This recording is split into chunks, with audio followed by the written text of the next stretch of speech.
நேற்று ஈவினிங்கே பார்த்தீங்கன்னா பாப்பா வந்து காதாண்ட கண்ணம் தொண்டெல்லாம் வலிக்குது சொல்லியிருந்தேன். நிறைய தண்ணி குடிச்சிமல அதெல்லாம் ஒன்றும் இல்லைன்னு சொல்லியிருந்தேன்.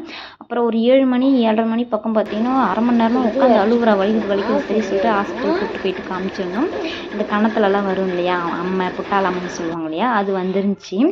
டாக்டரே சொன்னாங்க அதுதான்மா வேறு ஒன்றும் இல்லை, லைட்டாக ஃபீவருக்கு சிறப்பு தரேன், வேறு ஒன்றும் இல்லை, அதெல்லாம் ஒன்றும் ஆகாது சொல்லியிருந்தாங்க.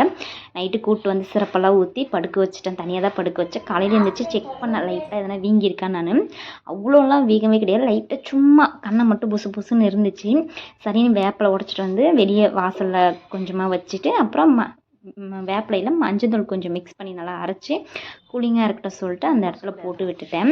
இந்த வெயில் சம்மரில் பார்த்தீங்கன்னா மாற்றி மாற்றி 2 பேருக்கும் இந்த மாதிரி வருது. தம்பிக்கு பார்த்தீங்கன்னா மறுபடியும் அக்கி போட்டுருந்துச்சு 2 நாளைக்கு முன்னாடி. அவனை ரெடி பண்ணுறதுக்குள்ளே பார்த்தீங்கன்னா மறுபடியும் பாப்பாவுக்கு. சம்மரில் பார்த்தீங்கன்னா குழந்தைங்க நல்லா கூலிங்காக வச்சுக்கோங்க. எங்களுக்கு வந்து அத்தை வீடு இல்லையா, அதனாலே குழந்தைங்களுக்கு ஹீட் ஆகிடுது. நிறைய தண்ணி குடிக்க வைங்க, லிக்யூட் ஐட்டம் வந்து நிறைய கொடுங்க. இவங்க வந்து பால் தயிர் மோர் எதுவுமே சாப்பிட மாட்டாங்க, அதனால தான் மேக்ஸிமம். அப்புறம் அந்த டிவி கேட்க ஓட்டு கேட்டு வந்திருந்தாங்க. தம்பி வந்து அவங்க கிட்ட இருந்து இந்த பொடி அடம் பிடிச்சி அழுது கேட்டு வாங்கிட்டு அவங்களும் குழந்தை தானே கேட்குன்னு சொல்லிட்டு கொடுத்துட்டாங்க. ஏன் இவன் வாங்கினா என் தங்கச்சி இவன் கிட்ட இருந்து பிடுங்கிறதுக்கு அவன் துரத்தி அடிக்கிறான். இந்த மாதிரி சம்மரில் ஒரு பக்கம் ஜாலியாக இருந்தாலும் குழந்தைங்கள வெயிலில் வச்சிருக்கிறது ரொம்ப கஷ்டமாக இருக்குது. குழந்தைங்கள பார்த்து சேஃபாக வச்சுக்கோங்க. அப்புறம் நுங்கு விற்றுட்டு வந்தாங்க, 7 நுங்கு 50 ரூபான்னு.